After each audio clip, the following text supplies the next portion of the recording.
For me personally, I will support John McCain compared to either of the Democrats, because on the Supreme Court and a whole range of issues, I think he's dramatically better for America. But I'll also reserve the right to oppose him on issues where I think he's fundamentally wrong.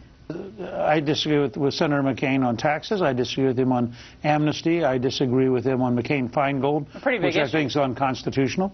But on the other hand, if you get down to a choice this fall, and your choice is Senator Obama, who was called the most liberal member of the Senate by National Journal, or Senator Clinton, whose machine, I think, has fundamental challenges to the way we operate, I don't think there's much choice for the average conservative.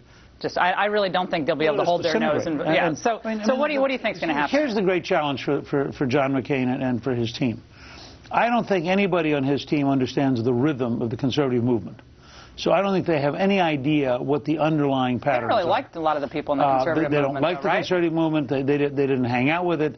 They're offended by it. I don't think you can go to the center in this country and try to be sort of an almost liberal and win an election. I think that turns off so many people that they just stay home. And I think it's very important to realize there were over 14 million Democratic votes on Super Tuesday. There were about 8 million Republican votes. That's devastating numbers, aren't they? Isn't it? And there's a real challenge here about enthusiasm, energy, and outreach. And I think that Republican strategists had better be asking themselves, what's the underlying message here?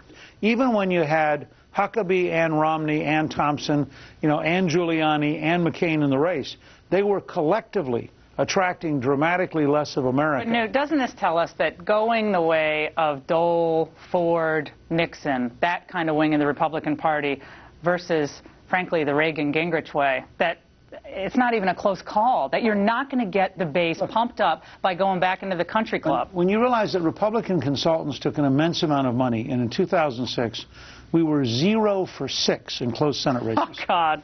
Now, just think about this. There's an underlying message here. If we don't break out of business as usual in the next 5 or 6 months, we'll simply lose.